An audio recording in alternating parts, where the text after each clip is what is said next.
नमस्कार दोस्तों, आज हम बात करेंगे ग्लोबल इक्विटी मार्केट्स के ऊपर और जो फाइनेंशियल क्राइसिस है उससे हमने कोई लेसन लिया है या नहीं लिया है। हम 1920s की भी बात करेंगे, उससे एक इम्पॉर्टेंट लेसन है 1930s में क्या हुआ, केन्स ने उस वक्त क्या कहा था, 1920s में क्या कहा था, और 1960s 70s की बात करेंगे। 67 में मिल्टन फ्रीडमैन की ऑब्जर्वेशन मार्केट्स के ऊपर हम उस पर भी एक गहन अध्ययन करेंगे। और इसके बाद एल्विन यंग की हम इसमें बात करेंगे, जो एशियन ग्रोथ मिरेकल को जो 1997 में ईस्ट एशिया क्राइसिस के तौर पे देखा गया था, हम उसकी थोड़ी सी बात करेंगे। इसके बाद जो इकोनॉमिस्ट हाइमन HYMAN मिन्स्की, इनका जो मिन्स्की मूवमेंट है ये क्या है, इससे क्वेश्चन कई बार पूछ लिया जाता है। इसका जो इम्पैक्ट है जो ग्लोबल फाइनेंशियल क्राइसिस 2007-8 में, इसका एक हम लिंक देखने की कोशिश करेंगे। इसके साथ हम मार्केट्स को देखेंगे कि मार्केट्स किस तरीके से बिहेव करते हैं और इनका जो ग्लोबल इम्पैक्ट होता है खास करके इमर्जिंग मार्केट्स के ऊपर वो कितना भयावह हो सकता है, ये ईस्ट एशिया क्राइसिस ने बताया था। इसके बाद हम इकोनॉमिक हिस्टोरियन जो हैं, एक तरीके जो हिस्ट्री के हैं लेकिन वो इकोनॉमिक हार्वर्ड में हैं, काफ़ी बड़े हैं, नील फर्ग्यूसन है इनका, आपने देखा होगा एसेंट ऑफ मनी, आप पढ़ें, बहुत खूबसूरत है, उसका तो यूट्यूब पर पूरी सीरीज़ है, वो आप देखिएगा आपको काफ़ी कुछ समझ में आएगा। तो ही इज़ वेरी रिस्पेक्टेड, काफ़ी बड़े हिस्टोरियन हैं और इकोनॉमिक हिस्ट्री पर ये ज़्यादा इनकी पकड़ है। तो इन्होंने ये किस तरीके से इन्होंने इस पर क्या व्याख्यान दिया है, हम उस पर बात करेंगे। इसके साथ साथ हम ये देखेंगे कि इन फर्ग्यूसन के हवाले से हम बात करेंगे 18th सेंचुरी में किस तरीके से मार्केट शेप हो रहे थे, डेमोक्रेसी को लेकर के वहाँ पे क्या जिक्र था, और लिबर्टी टू ट्रेड को लेकर के इन्होंने जो इनसाइट्स दिए हैं हम उस पर हल्की बात करेंगे, ज़्यादा डिटेल में नहीं जाएंगे क्योंकि डिटेल में हमें अभी के जो मार्केट्स हैं हम उस पर वापस आएंगे। इसके साथ साथ हम ये देखेंगे किस तरीके से कैपिटलिज्म के अंदर जो खतरे हैं, जो ओवर कैपिटलिज्म का जो स्ट्राइड है, जहाँ पर प्रॉफिट्स है, जो इनइक्वालिटी बढ़ी है दुनिया भर में, उसके क्या पैमाने हैं। इनइक्वालिटीज में रॉबर्ट राइच का भी आप नाम ले सकते हैं, जो सेक्रेटरी ऑफ लेबर थे बिल क्लिंटन एडमिनिस्ट्रेशन के अंदर, उन्होंने इस पर काफ़ी बात की है। जोसेफ स्टिग्लिच की बात हम यहाँ पर कर सकते हैं। और इसके बाद हम ये देखेंगे कि विल्सोनियन डेमोक्रेसी को लेकर के क्या इसमें बात की गई है। और एक मैं जॉन विनियड कीन्स की जो किताब थी इकोनॉमिक कॉन्सिक्वेंसेज ऑफ जो पीस थे, उसने बता दिया था कि आने वाले टाइम पे जो 1920s के आसपास की बात है, ये उसने बता दिया था कि जर्मनी को इस तरीके से जो ट्रीटी ऑफ वर्सिलियस 19 वर्ल्ड वॉर 1 खत्म होने के बाद की, उसमें जर्मनी के ऊपर काफ़ी सारी पाबंदियां लगा दी थी। तो उस वक्त कीन्स ने आगाह किया था कि आने वाले भविष्य में खतरा होगा और वो वर्ल्ड वॉर 2 के तौर पर देखा गया। इसके बाद हम ब्रेक्जिट की बात करेंगे थोड़ी सी, इसके बाद ट्रम्पिज्म की, फिर अथॉरिटेरियन चाइना जो शी जिनपिंग के अंदर है, जिस तरीके से वहाँ पे क्रैकडाउन चल रहा है टेक कंपनीज के अंदर, और उस पर भी एक फीचर है कि किस तरीके से वो रिन्यूएबल एनर्जी की तरफ फोकस कर रहे हैं, उसको हम नेक्स्ट लेक्चर में कवर कर लेंगे। और इसके साथ साथ हम ये देखेंगे जो ग्लोबल मार्केट्स पे जो इम्पैक्ट है उसका क्या, फाइनेंशियल क्राइसिस को लेकर क्या वो प्रेसिपिटेट हो रहा है, क्या चीज़ें उसे कैटलिस्ट के तौर पर काम करती हैं। फिर थोड़ी सी हम ग्लोबलाइजेशन पे इस पर बात करेंगे। इसके बाद हम ग्रेटी एंड ब्रिटेन की, जो हमने पहले भी इसको कवर करते आए हैं, जो वहाँ पे चांसलर ऑफ ट्रेजरी हैं, एक तरीके से उनकी जो रिसेशन, उनकी जो समस्याएं हैं उस पर हमने 2-3 वीडियोस बना रखे हैं पहले। इसके बाद इसको हम देखेंगे कि जो एसेट प्राइसेस जब अप्रिशिएट होती हैं उसका कॉर्पोरेट अर्निंग्स पर क्या असर पड़ता है। मॉनेटरी पॉलिसी जो जिस तरीके से जो दुनिया भर के जो सेंट्रल बैंक्स इसमें गवर्न करने की कोशिश करते हैं, और किस तरीके से जो इक्विटी को जो फायदा होता है, और जो इन्फ्लेशन को लेकर के जो बात होती है इसके अंदर, और जिस तरीके से MNC उसमें थ्राइव करते हैं बिना कुछ कहे कि ये जो एक तरीके का जो उनका मार्केट कैप बढ़ जाता है, उस पर हम थोड़ी सी बात करेंगे। और स्टेबिलिटी पे वापस हम मिन्स्की पे जाएंगे यहाँ पर। और इसके बाद हम ये देखेंगे कि किस तरीके से जो केन्स के आइडियाज़ हैं, जो फ्रिडमैन के आइडियाज़ हैं, जो मिन्स्की के, यंग के, फर्म्यूसन के, इनमें बहुत कम चीज़ें कॉमन में पाई गई हैं। लेकिन इनमें जो भी चीज़ इसमें कॉमन है, खास तौर पर फाइनेंशियल क्राइसिस को लेके, ग्लोबल मार्केट्स को लेकर के, और हिस्ट्री के लेसन्स के तौर पर, उस पर हम देखेंगे कि मार्केट जो कैसे बिहेव करते हैं, उनकी मूलभूत समस्याएं क्या हैं, क्या हमने कुछ इतिहास से सीखा है। इसके बाद हम बीच में क्राइसिस की बात करेंगे, 1987 की हम बात करेंगे, 92-95 के क्राइसिस की थोड़ी सी बात कर लेंगे, ताकि हम देखेंगे कि जो ग्लोबल इंस्टेबिलिटी है इनके अंदर, वो किस तरीके से भयावह इम्पैक्ट लेके आती है। तो क्या जो अभी हम जिस तरीके से दुनिया भर के मार्केट्स अभी हमने, जैसे निफ्टी 16,300 के करीब है, सेंसेक्स 54 के पार चला, 1000 के पार चला गया है। अमेरिकन मार्केट्स में आपको शांति दिख सकती है, लेकिन इन्फ्लेशन का खतरा वहाँ पे 13 साल के बाद जो 5.4 का आया है, और जो एम्प्लॉयमेंट का डेटा, उनके क्वार्टरली रिजल्ट्स जो हैं वो परसों आएंगे। कहते हैं कि उसके बाद जो यूके के जो रिजल्ट्स आने वाले हैं, उसके बाद इन सबको लेकर के क्या ग्लोबल मार्केट्स के अंदर एक टर्बुलेंस हम देख रहे हैं। वहाँ पर जो होगा एक अर्थक्वेक के ट्रिमर्स, क्या उनको भापा जा सकता है, या इसमें बचाव की क्या मुद्रा है। इन तमाम बातों को हम इसमें कवर करेंगे, एक के बाद एक इसको कवर करेंगे, डिटेल से कवर करेंगे, ताकि आपको इससे मिल से कोई भी क्वेश्चन आए उसको लिखने में आपको बहुत सहूलियत हो जाए। चलिए हम इसको आगे देखते हैं।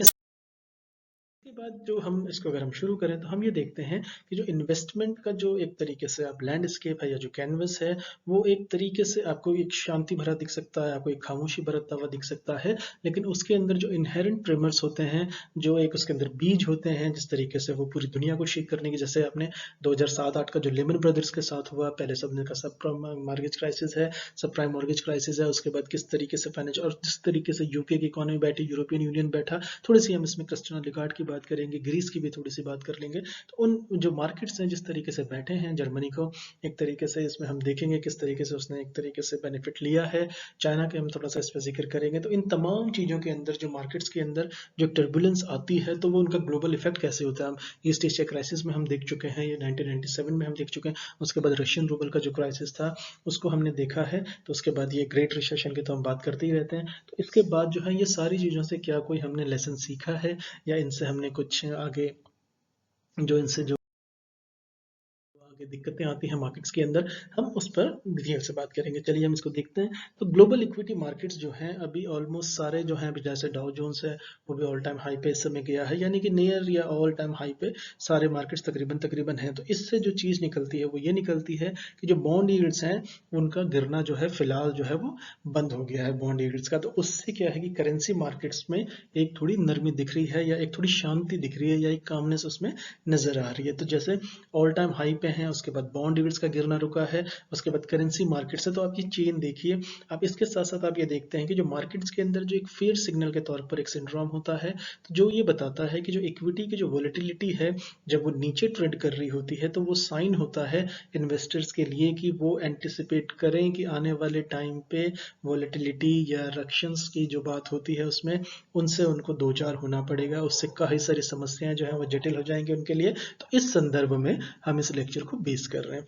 इसके साथ साथ अब जो बात निकल करके आती है वो ये निकल करके आती है, जो एक तरीके की जो फॉल्ट लाइंस हैं जो मार्केट्स के अंदर, ये बहुत ज़्यादा ये सरफेस के नीचे होती हैं, लेकिन ये चलती रहती हैं, कॉन्स्टेंटली काम करती हैं। मार्केट जैसे भी ग्रीड और आपका फियर के बीच में ये काम करता है, और इसमें आप ये इस तरह से इसको समझने का प्रयास करें कि जो इसके जो ट्रिमर्स हैं वो कब कब आए हैं। जैसे अगर हम 1960s की बात करें, 1970s की बात करें, जब वहाँ पर गवर्नमेंट ने एक्सेसिव स्पेंडिंग की थी, अमेरिकन गवर्नमेंट की बात कर रहा हूँ मैं उस वक्त, तो उन्होंने जिस तरीके से मॉनेटरी पॉलिसीज को ढीला किया था, इसमें मिल्टन फ्रीडमैन का भी काफ़ी योगदान था। उसमें जो जिस तरीके से उसके बाद हाई इन्फ्लेशन चला गया, स्टैगफ्लेशन भी चला गया था 1960s में, जब केन्स की जो पॉलिसीज थी, जिसको हमने लास्ट लेक्चर में कवर किया है, रॉबर्ट लूकस ने किस तरीके से एक तरीके से एक्सपोज किया था, फिलिप्स के वहाँ पर बुरी तरह एक्सपोज हो गया था कि थोड़ी सी महंगाई चलेगी अगर ग्रोथ बढ़ती है, और जो हमारी आरबीआई ने भी यही कहा है कि हम इन्फ्लेशन का खतरा जो है थोड़ा बर्दाश्त कर लेंगे, लेकिन हमें ग्रोथ पर ध्यान देना है। तो उसको हमने पिछले लेक्चर में तमाम तरीके से उसको कलेक्ट किया है, उस पर एक तरीका सा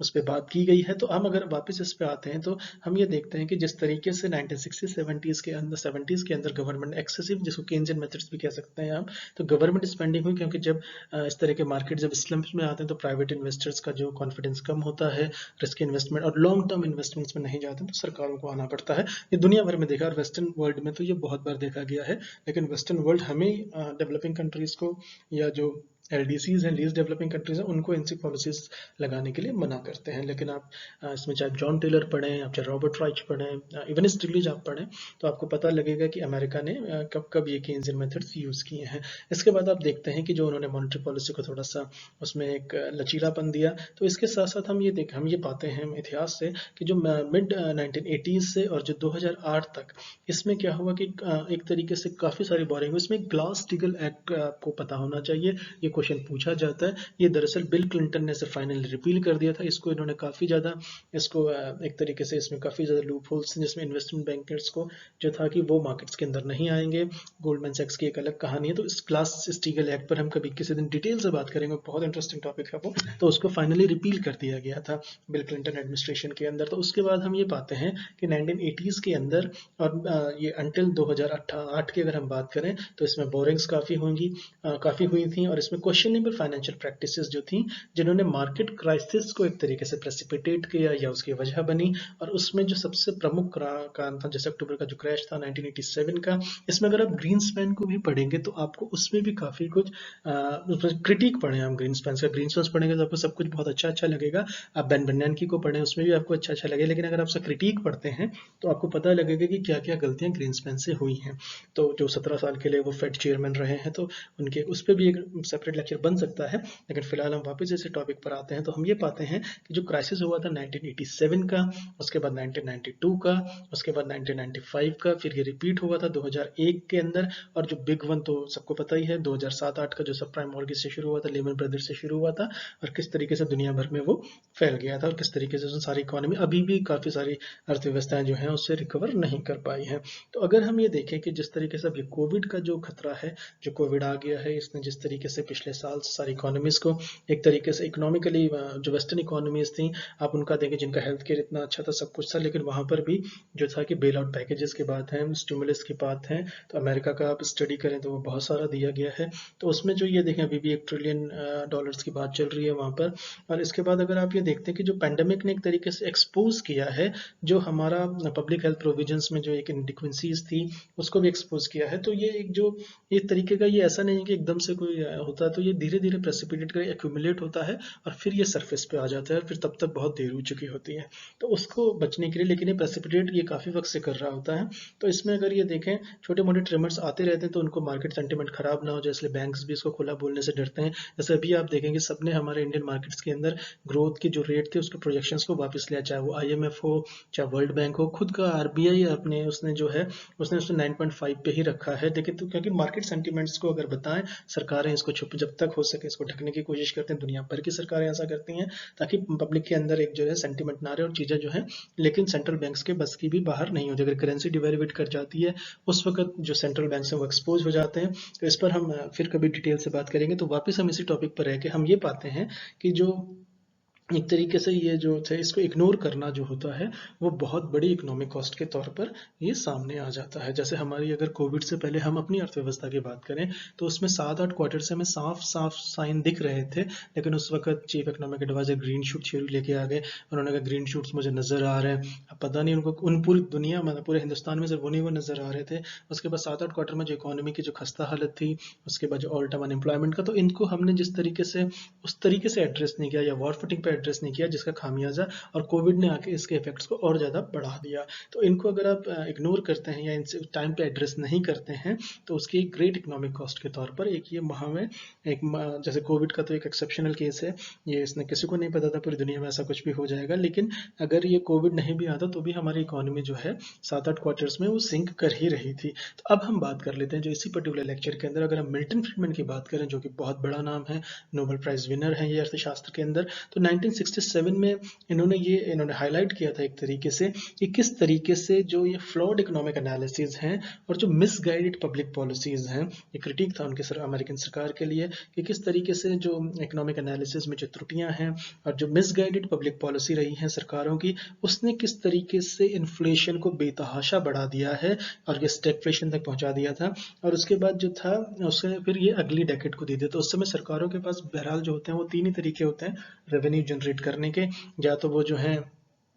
टैक्स लगा देंगे क्योंकि टैक्स अनपॉपुलर मेथड होता है, इसलिए वो क्या करते हैं कि बोरोइंग पे चले जाते हैं। तो उसमें और एक तरीका और होता है कि वो करेंसी को प्रिंट कर लें, लेकिन उसके अलग खतरे हैं अपने। तो जिस तरीके से वहाँ पर जो है महंगाई बढ़ने का एक खतरा रहता है, तो ये जो होता है तो वो बोरोइंग पे चले जाता है और वो नेक्स्ट डेकेड को, तो मिल्टन फ्रीडमैन ने इस बात को वहाँ पे कहा था। तो मिसगाइडेड पब्लिक पॉलिसी को उन्होंने हाईलाइट किया था, 1967 की बात हम कर रहे हैं। और फ्लॉड इकोनॉमिक एनालिसिस जिस, और ये फ्लॉड इकोनॉमिक एनालिसिस जो है ये आपका अभी जो 2007-8 का जो क्राइसिस था इसमें भी हुआ था। जब एक मुझे याद है बिल्कुल कि जब उन्होंने पूछा गया था, उस समय जो secretary of treasury Paul Henson थे जॉर्ज बुश जूनियर के अंडर में, उनसे पूछा गया था डेरिवेटिव्स क्या होते हैं कांग्रेसनल हियरिंग के अंदर, तो उन्होंने कहा था उनको कोई आइडिया नहीं है इसका, जबकि वो गोल्डमैन सैक्स के लिए काम कर चुके थे, काफ़ी काफ़ी रिस्पेक्टेड है तो थे वो उस वक्त पॉल हेंसन। यानी कि उसके बाद आप ये देखें कि जिस तरीके से कंप्यूटर पर बैठ के आप मॉडल्स बनाते हैं, जब वो धरातल पे जब उससे चले जाते हैं, जैसे सबप्राइम मॉर्गेज का उन्होंने किया, जिस तरीके से पैकेजिंग की, रीपैकेजिंग की, तो वो सारे मॉडल धराशायी हो हो गए, जिसकी वजह से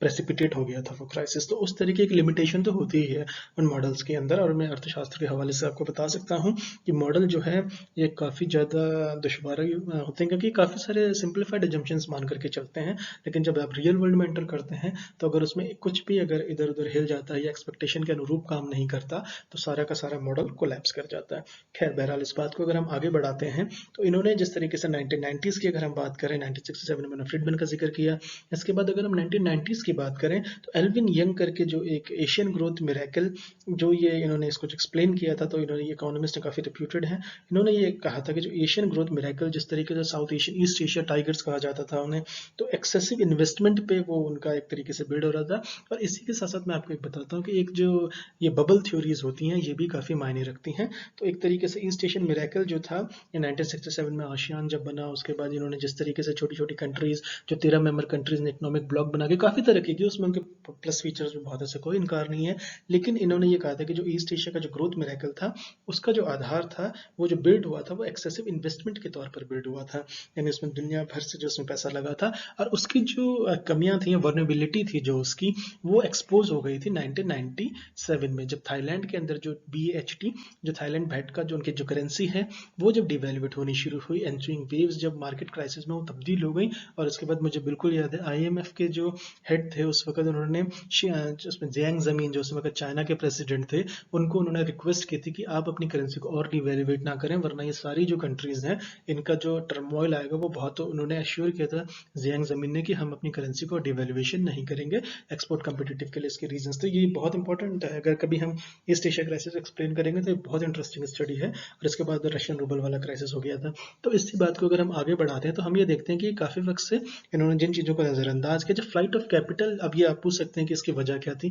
तो जब फ्लाइट ऑफ कैपिटल आपकी कंट्री के अंदर आता है, जो हॉट मनी के तौर पे आता है, और ये जो पैसा एकदम से निकलता है आपकी इकोनॉमी से बाहर, तो आपकी इकोनॉमी को समझ में नहीं आता, फिर वो पैनिक मोड में चले जाते हैं। और उसके बाद सबसे पहले आपका मार्केट क्रैश होता है, और उसके बाद उसका जो स्पाइरल इफेक्ट होता है या जो उसका रिप्लिकेशन इफेक्ट होता है, वो पूरी अर्थव्यवस्था पे सालों के लिए उसको पीछे कर देता है। तो ये दुनिया भर में ये खतरा है। और इसमें जो होता है फ्लाइट ऑफ कैपिटल को लेकर के, इस पर कई बड़े लेवल्स पर बात हुई है, उस पर भी हम इस पर डिटेल भी एक सेपरेट लेक्चर बना सकते हैं। और इसके बाद अगर हम इसी टॉपिक पर हम थोड़ा सा आगे बढ़ें तो हम ये देखते हैं, अगर आप इसके बाद मिन्स्की को पढ़ते हैं, यानी कि जो इकोनॉमिस्ट हैं Hyman HYMAN, Hyman Minsky MINSKY, इन्होंने एक तरीके से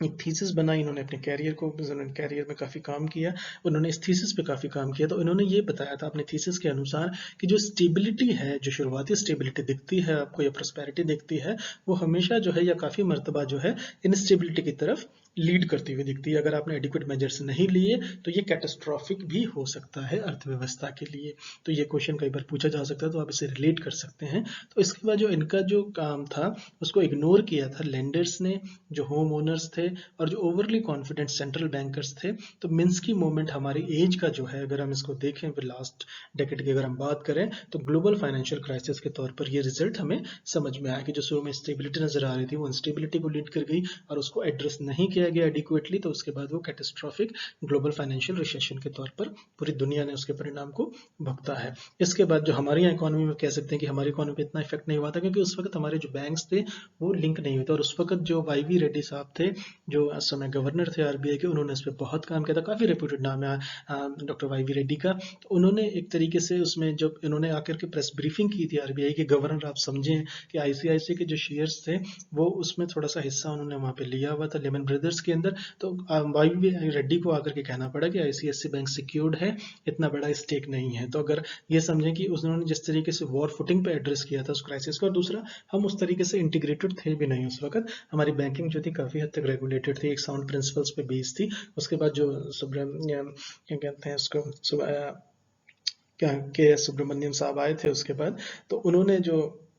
उसमें चेंजेस लेके आए थे, तो उनको थोड़ा सा एक तरीके से डोविश गवर्नर माना जाता है। तो लेकिन YV रेड्डी का काम अगर आप पढ़ें तो आपको काफ़ी कुछ उस वक्त का पता चलेगा। तो खैर बहरहाल अगर हम इसी बात को आगे देखें, और इसके बाद हम ये देखते हैं कि जो ये काम सरफेस जो नज़र आती है ऊपर से वर्ल्ड मार्केट के अंदर, वो ग्लोबल इकोनॉमी के अंदर, तो ये जो होती हैं कई बार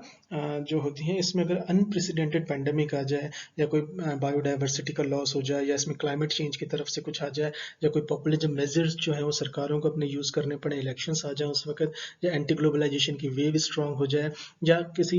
दुनिया के मुख्तलिफ हिस्सों में अगर ऑथोरिटेरियन गवर्नमेंट्स आ जाएं तो उसमें लेकर के इसके साथ ये इफेक्ट्स जो है उनको और ज़्यादा बढ़ाने में ये कस्में और ऐसा जो है ये सब जो है ये मिन्स्की जी का कहना है। तो इसके बाद अगर हम आगे इसको बात करें तो हम ये देखते हैं, अब इसमें अगर हम हिस्टोरियन की नील फर्ग्यूसन इकोनॉमिक हिस्टोरियन है, बहुत रेप्यूटेड है, हम इनको बिल्कुल पढ़ें। एसेंट ऑफ मनी तो सबको पढ़नी चाहिए, और उसके बाद यूट्यूब पे फीचर्स आप वो भी देखें। तो हिस्टोरियन जो नील फर्ग्यूसन है, इन्होंने जिस तरीके से पॉइंट आउट किया था कि जो ये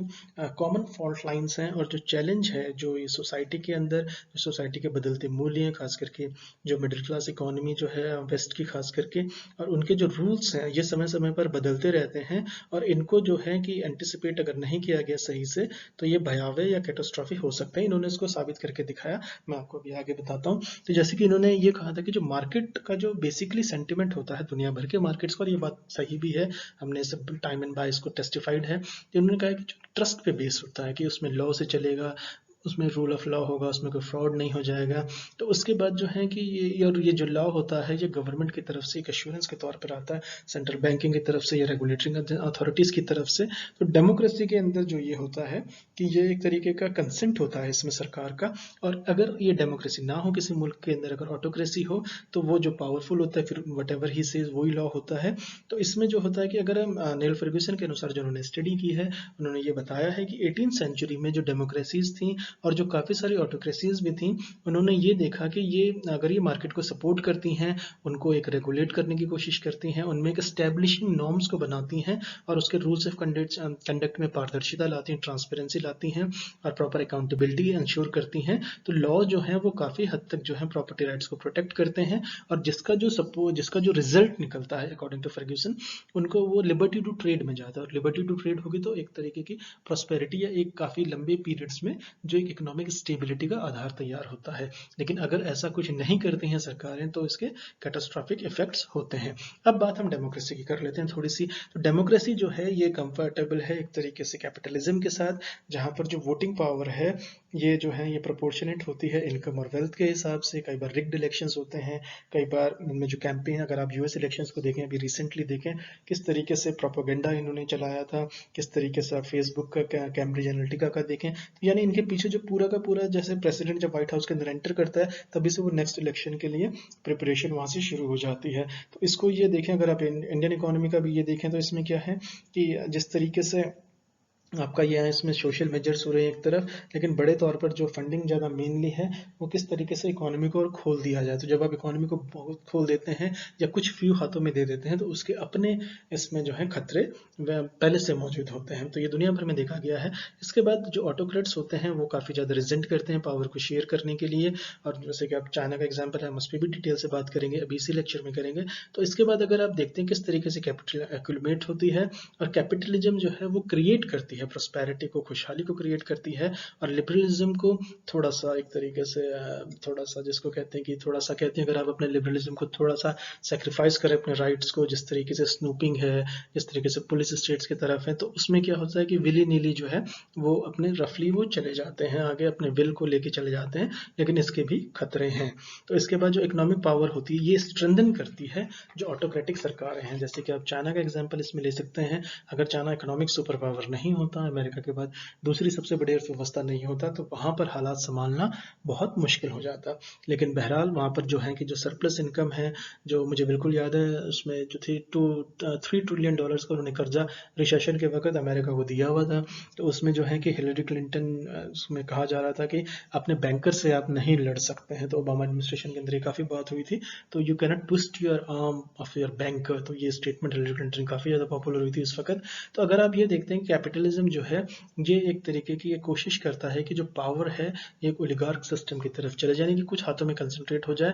तो जो एमएनसीज हैं, अगर आप ये वर्ल्ड बैंक की अगर आप रिपोर्ट पढ़ें तो उसमें ये रिसेशन के पहले की बात मैं आपको बता रहा हूँ, तो उसमें 25 एमएनसीज जो थी वो दुनिया की 125 कंट्री के कलेक्टिव जीडीपी से ज़्यादा की उन्होंने उनकी अपनी कलेक्टिव जीडीपी। तो आप ये समझ सकते हैं कि उनका कितना बड़ा मसल पावर है, फाइनेंशियल पावर है, वो किस तरीके से सरकारों को। इस पर एक बहुत अच्छा रिसर्च पेपर भी है, उसमें बहरहाल हम किसी और दिन बात करेंगे। तो अगर हम ये देखें कि हिस्ट्री जो है ऐसी सरकारों की थोड़ी सी एक इकोनॉमी को अस्थिर करती हैं, और इकोनॉमी अस्थिर होगी तो मार्केट्स जो होंगे वो सबसे पहले इससे इफेक्ट रडार पर आ जाएंगे, अलार्मिंग रडार पे साइन चला जाएगा। तो अगर हम इसी बात को देखें कि जो वर्ल्ड वॉर 1 था उसने एक तरीके से भ्रम दूर किया था कि बैलेंस ऑफ पावर का भ्रम, ग्लोबलाइजेशन का भ्रम, कोलोनाइजेशन का भ्रम, और इस तरीके से जो अंपायर से जो अगर आप 1920s और 30s में देखें जो प्रेसिडेंट विल्सन थे तो विल्सोनियन डेमोक्रेसी को आइडियाज जो थे वो काफ़ी हद तक एक तरीके से वो गलत साबित हुए। उसके बाद तो ग्रेट डिप्रेशन आ गया था 1929 के अंदर। उसके बाद जो ये देखें कि जो इनका मार्केट्स था तो वो भी मार्केट से प्रेसिपिटेट हुआ था।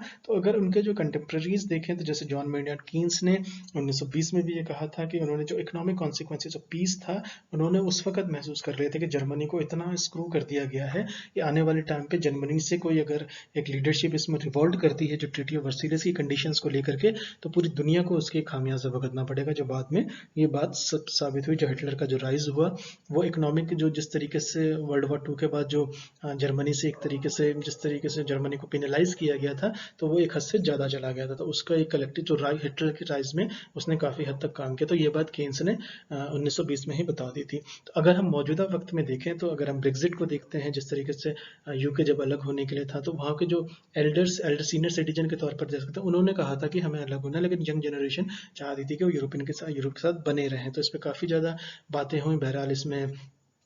एक बार उनके प्राइम मिनिस्टर को रिज़ाइन भी करना पड़ा था। तो इसके बाद अगर आप ये देखें कि कैमरन जो उनके प्राइम मिनिस्टर थे उसके बाद थेरेसा मे को भी अपनी कुर्सी छोड़नी पड़ गई थी। तो इसमें जो ट्रम्पिज्म का देखें, ट्रम्पिज्म जिस तरीके से उन्होंने एक अपना ही एक फ़ैन फॉलोइंग के तौर पर के उन्होंने जिस तरीके से आप ये पूरा देखें, इस पर तो बहुत बात हमने पहले की भी है, इसमें प्रॉपर लेक्चर भी है। तो अगर ये अथॉरिटेरियन चाइना पे हम थोड़ी सी बात करना चाहेंगे। इसके बाद जो वेकेंड को लेकर के जो स्थिति है, यानी चाइना जिस तरीके से क्रैकडाउन कर रहा है अपनी टेक कंपनीज पे, एजुकेशन वाली कंपनीज पर, और जिस तरीके से वो इनको कंट्रोल करने की कोशिश करेगी। इकोनॉमी के अंदर रूल तो हमारा ही चलेगा, कंपनी कितनी। और ये जो जैक मा है इन्होंने कई मौकों पे कहा था कि बैंकर्स जो हैं वो एक तरीके से लीच की तरह काम करते हैं, यानी कि जोंक की तरह वो खून चूसने का काम करते हैं और उनके जो कंपनीज हैं उनको। लेकिन अब जैक मा को इस तरीके से साइडलाइन किया गया है कि जैक मा फिलैंथ्रोपी में आ गए, वो चैरिटी पे ही करेंगे अब। तो चाइना के अंदर ये जो एक तरीके का जो एक आयरन हैंड वहाँ पर काम करता है, तो वो जो है कि वो भी पूरी दुनिया भर के लिए, जैसे हैंसेंग 1000 पॉइंट गिर गया था अभी,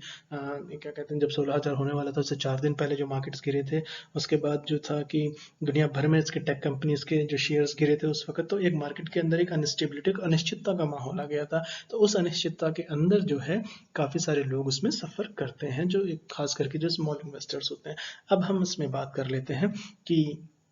ग्लोबलाइजेशन के जिस तरीके से सबसे ज़्यादा इसको इफेक्टिव टूल के तौर पर यूज़ किया है वेस्टर्न वर्ल्ड ने, कि एंटी पॉवर्टी प्रोग्राम के तौर पर इसको देखा गया था। और ये जो है ये भी इसमें बात हुई। अगर हम इसमें जो बाइडन का जिक्र कर लें यहाँ पर, तो अब वो इस कोशिश में है कि जो प्रेसिडेंट डोनाल्ड ट्रंप ने की जो पॉलिसीज़ थी उनको वो अंडू करें, यानी कि उससे रिवर्स चलने की कोशिश कर रहे हैं। तो उसमें जो नोटेबल एक एक्सेप्शंस लें, किस तरीके से जो यूएस को जो है फ्री ट्रेड का फिर से सिरमौर बनाने की बात की थी, और ये डायरेक्टली 180 डिग्री टर्न है, या पूरी तरीके से आप इसको कहेंगे रिवर्स है। जो उन्होंने कहा था कि मेगा इकोनॉमिक्स की बात करते थे डोनाल्ड ट्रंप, तो उन्होंने ये कहा था कि मेकिंग अमेरिका ग्रेट अगेन। तो जब आप मेकिंग अमेरिका ग्रेट अगेन की बात करते हैं तो उन्होंने कहा था कि जैसे उन्होंने इंडिया पे भी एक उन्होंने स्टेटमेंट दिया था कि इंडिया भी जो है अनफेयरली ट्रीट करता है यूएस को, क्योंकि हमारा जो एक्सपोर्ट वहाँ पे ज़्यादा है और हम उतना यूएस से इम्पोर्ट नहीं करते थे। तो जो बाइडन का जो एक चाइना के साथ जो ट्रेड वॉर था वो, लेकिन जो फिर से इसको कहने की कोशिश कर रहे हैं बाइडन कि इसको जो है फ्री ट्रेड की तरफ फिर से ये उसके सिरमौर बने और दुनिया में एक तरीके की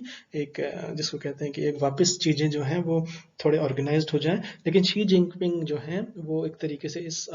इसमें से भी आगे चले गए हैं। पॉलिटिकल डिसेंट वो अपनी कंट्री में बर्दाश्त नहीं करते हैं। तो ये जो होगा किस तरीके से वहाँ पे इकोनॉमिक और फाइनेंशियल राइवलरी इन दोनों सुपर पावर्स के बीच में एक तरीके से होगी, उसका जो खामियाजा होगा वो भी दुनिया भर के मार्केट्स को उसमें देखना ही पड़ेगा, और उससे कोई स्केप रूट नहीं है। इसमें अगर आप ओपेक को जोड़ दें, जो क्रूड प्राइसेस के लिए जो उसमें चलती है, अगर सप्लाई कट हो जाता है तो अगर क्रूड बढ़ जाता है तो वो अलग से वोलेटिलिटी मार्केट्स के अंदर ले आता है। और उसके बाद अगर अमेरिका के जो है अगर वहाँ पर अगर पैसे के ज़्यादा रिटर्न मिलने लगे तो जो फ्लाइट ऑफ कैपिटल है FIIs जो है वो सारे वहाँ जाने लगेंगे। तो अगर आप ये देखें कि जब ये 16,000 पार कर गया था, इसमें जो महत्वपूर्ण बात थी वो ये थी कि 5,000 करोड़ की जो है 2 दिन में इन्होंने खरीदारी की थी FIIs की। उससे पहले FIIs बिकवाली कर रहे थे, और जो ये 16,000 का आंकड़ा जो टच हुआ था इंडियन मार्केट्स के अंदर वो घरेलू निवेशकों के ऊपर हुआ था, DIIs को, डोमेस्टिक इंस्टीट्यूशनल इन्वेस्टर्स के दम पर वो छुआ गया गया था। तो इसको आप देख सकते हैं कि किस तरीके से अब हम इसी चीज़ को अगर हम ब्रिटेन की तरफ ले चलें, जब ब्रिटेन की अपनी समस्या है, ऋषि सुनक की अपनी समस्याएं हैं, कोविड ने उनकी इकोनॉमी को और ज़्यादा जर्जर हालत में पहुंचा दिया है। तो जिस तरीके से वो यूरोपियन यूनियन के साथ अगर हम इसको देखें, यूरोपियन यूनियन की अपनी एक कहानी है, जैसे ग्रीस की कहानी थी। ग्रीस में जो इकोनॉमिक और जो कि स्कैंडिनेवियन कंट्रीज थी उनके साथ जो समस्याएं थी, और जर्मनी ने जिस तरीके से बेतहाशा उन कंट्रीज में इंपोर्ट किया, उनके जो एक तरीके से उनके प्लाइट पे जर्मनी जो राइज हुआ है, जर्मनी के राइज के और भी सारे कारण हैं। इसमें एंजेला मर्केल की जो पॉलिसीज है, उनका नेतृत्व इसके लिए काफ़ी हद तक इसमें उनको क्रेडिट दिया जाना चाहिए कि जर्मनी एक सुपर पावर बन के उभरा। लेकिन इसके साथ साथ जिस तरीके से IMF के साथ जो समय क्रिस्टिन लिगार्ड IMF को हेड कर रही थी, उन्होंने किस तरीके से ग्रीस को, कुछ कंट्रीज चाहती थी कि ग्रीस को हटा दिया जाए यूरोपियन यूनियन से, लेकिन उन्होंने इकोनॉमिक यूरोपियन यूनियन की सॉलिडारिटी को बनाए रखने के लिए काफ़ी सारे स्टेप्स लिए थे, अनप्रेसिडेंटेड स्टेप्स भी लिए थे। तो इसमें जो हुआ था बेसिकली जो पॉवर्टी थी, अगर आप ये देखें तो इसमें जो है सबसे पहले मार्केट्स इफेक्ट होता है, उसके बाद वो इकोनॉमी के अंदर फिर वो स्पाइरल इफेक्ट बन के इकोनॉमी को बिल्कुल जिसको कहते हैं हताशा वाले लेवल्स तक पहुंचाने का पूरी जिसकी संभावना रहती है। तो इसके बाद अगर हम ये देखें, जो एसेट प्राइसेस अगर अप्रिशिएट कर जाते हैं या बढ़ जाते हैं बेतहाशा तरीके से,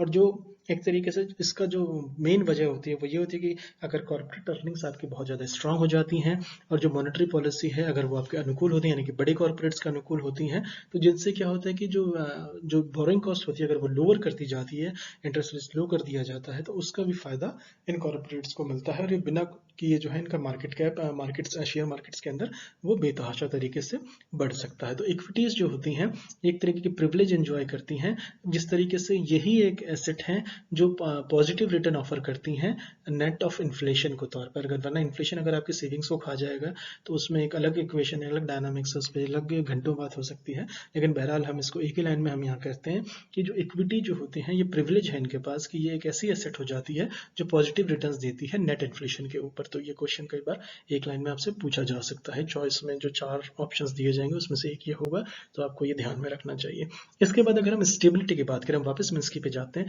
तो उन्होंने कहा था कि जो रीएश्योरेंस ऑफ स्टेबिलिटी थी ये बहुत ज़्यादा एहतियात के साथ और बहुत ज़्यादा इसमें सरकार को और बैंकर्स को बार बार इसमें एक ये देखना चाहिए कि मार्केट में कहीं इस तरह का कोई ट्रिमर तो नहीं है या वेटिंग में तो नहीं है कोई ऐसा क्राइसिस। तो इसके साथ साथ जो होती हैं, अब ये ट्रिमर्स अगर आ जाते हैं तो इसमें और आने ही है मार्केट्स के अंदर, उसका नेचर ही वैसा है, तो ये जो होती हैं अपॉर्चुनिटीज़ क्रिएट करती हैं कि इक्विटीज़ को जो है और खरीद लिया जाए, क्योंकि जब डिप आएगा तो आप बाइंग ऑन डिप्स कहते हैं जिसे, तो आप उसको और खरीद लेते हैं। लेकिन बहरहाल हम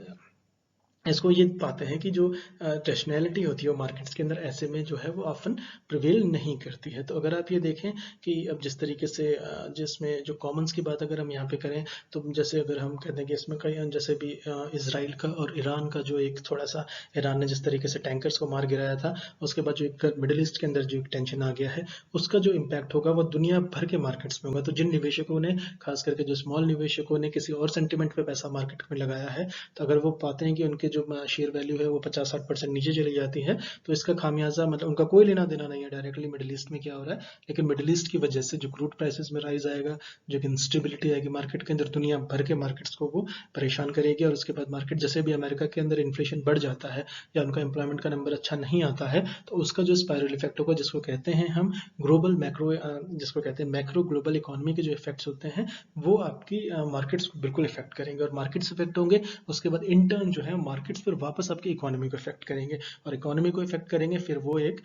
डिप्रिशिएशन की तरफ, या एक जिसको कहते हैं कि एक स्लो डाउन की तरफ इकोनॉमी आपकी मूव कर जाएगी। तो अब अगर हम इसको सम अप करने की कोशिश करते हैं कि ये सारी जो चीज़ें हैं जो हमने इतने इकोनॉमिस्ट की बात की, इतने थिंकर्स की बात की, इसमें हमने क्या पाया कि आइडियाज़ जो केन्स के हैं, वो एक केन्स के बारे में मैंने एक वीडियो बनाई हुई है 2-3 पार्ट की, आप देखिएगा। उसमें जो केन्स ने कहा है, उसके बाद जो फ्रीडमैन ने कहा, ये दोनों बिल्कुल अपोजिट बातें करते हैं। इसके बाद जैसे मिन्स्की मूवमेंट की हमने बात की है, हमने इसमें एल्विन यंग की बात की है, इसमें नील फर्ग्यूसन की हमने बात की है। तो ये बहुत कम, इनका जो अपना अपना जो एक्सपर्टाइज एरिया है, इनके जो अपना व्याख्यान है वो काफ़ी अलग अलग दौर का है, और इन्होंने काफ़ी अलग अलग तरीके से चीज़ों को इसने आगे पोर्ट्रे किया है। लेकिन हम ये देखते हैं कि ये इनकी थोड़ी पॉलिटिकल थिंकिंग डिफरेंट हो सकती है, इकोनॉमिक थिंकिंग डिफरेंट हो सकती है, इनके आइडियोलॉजिकल बैकग्राउंड जो है वो बिल्कुल डिफरेंट हो सकते हैं। और लेकिन इसमें जो चीज़ें हैं, जो इसमें जो हमें लेसन मिलता है, इन सब की बातों को अगर हम पढ़ते हैं, उसके बाद जब एनालिसिस करते हैं, उसके बाद जब हम मार्केट्स को देखते हैं, उसके उसके बाद जब हम ग्लोबल इकोनॉमी को देखते हैं और उसमें एक स्ट्रेट या इससे कुछ लेसन लर्न करने की कोशिश करते हैं, तो हमें ये पता चलता है कि इन्होंने जो जो कहा है मार्केट्स के बारे में वो बिल्कुल सही रहा है अपने अपने वक्त में भी, और आने वाले वक्तों के लिए भी एक तरीके का आपको कैनवस दिया गया है कि अर्थव्यवस्था के अंदर ये खामियां हैं। अगर आप हॉट मनी रखते हैं, अगर आप जिस तरीके से पोर्टफोलियो इन्वेस्टमेंट्स में जिस तरीके से होता है, तो उसके बाद जब पैसा फ्लाइट ऑफ कैपिटल होगा तो उन खतरों के लिए और किस तरीके से कंट्री के अंदर के खतरे, बैंकिंग के खतरे, किस तरीके से एक्सटर्नल खतरे, इनको अगर आप समय समय पर एड्रेस नहीं करते हैं, अपनी इकोनॉमी को उस तरीके से इवॉल्व नहीं करते हैं, तो आपको आपकी समस्याएं आपकी बढ़ेंगी, कम होने वाली नहीं है, और आपको इन जो कहते हैं डाउन टर्न से इनसे दो चार होना ही पड़ेगा। तो इनका एक तरीके से अगर हम इनको और थोड़ा सा समझने का प्रयास करें तो हम ये पाते हैं जो कॉमन बातें हैं, तो जो मार्केट जो किस तरीके से बिहेव करते हैं कि एक नॉर्मलिटी का एक आभास देते हैं, लेकिन उस नॉर्मलिटी का जो कवर होता है या जो उसका अंडर करंट होता है वो बहुत लेट नज़र में आता है। ये दुनिया भर की बात है, अमेरिका के चाहे वो बैंक्स हो, सेंट्रल बैंक्स हो, ये बहुत लेट नज़र में आता है, और तब तक उसको एड्रेस करने के लिए या तब तक जो उसको जो रेमेडियल मेजर्स उठाने के लिए तो या तो बहुत देर हो जाती है, या काफ़ी सारी जो सरकारें हैं वो आपस में समन्वय वक्त रहते नहीं कर पाती हैं। तो एक तरीके की स्ट्रेटेजी होती है। तो एक तरीके से हम ये पाते हैं कि एक हेल्दी रिस्पेक्ट्स अगर मार्केट में होंगे तो इससे क्या बिगड़ जाएगा, मार्केट्स को और रेगुलेट होना चाहिए, क्योंकि इसमें बहुत पैसा लगा है, लोगों के कैरियर्स लगे हैं, लोगों की लाइफ टाइम सेविंग्स लगी हैं। तो अगर वो एक बहुत बड़े खतरे की तरफ बार बार जाती हैं तो उसका जो इफेक्ट होगा वो इकोनॉमी के अंदर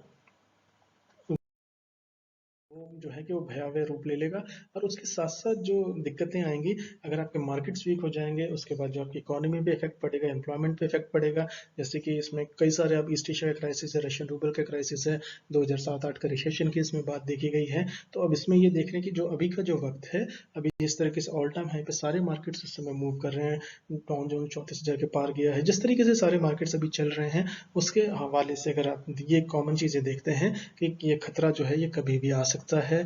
ग्लोबल इकोनॉमिक फैक्टर्स की वजह से आता है, मैक्रो इकोनॉमिक फैक्टर्स की वजह से आ सकता है, या इनहेरेंट आपके सिस्टम के अंदर जो समस्याएं हैं जिनको वक्त रहते आपने उन पर काम नहीं किया है, उनका भी वो सर चीज़ें उठाएंगी, और उस वक्त इकोनॉमी को संभालना थोड़ा मुश्किल हो जाएगा, या इनफैक्ट कहें कि बेहद मुश्किल हो जाएगा। और जिसका जो खामियाजा है वो मिडिल क्लास को, सिटीजन्स को, हर किसी को उठाना पड़ेगा। अपना डिग्री वेरी कर सकती है, लेकिन दिक्कतें सबको होने वाली है। अगर इंस्टेबिलिटी का माहौल अगर एक हद से ज़्यादा रहता है, तो अभी बहरहाल कोविड से सारी अर्थव्यवस्था रिकवर करने की कोशिश कर रही है, लेकिन बहरहाल इसमें भी कितनी समस्याएं इसमें हम देख पाते हैं। तो बहरहाल इसमें अगले लेक्चर में हम बात करेंगे, हम चाइना का जो है, चाइनीज इकोनॉमी किस तरीके से काम करती है, हम उस पर भी बात करेंगे। जो चाइना में भी रीसेंट क्रैकडाउन चल रहे हैं हम उस पर बात करेंगे। चलिए, thank you so much for listening. नमस्कार दोस्तों।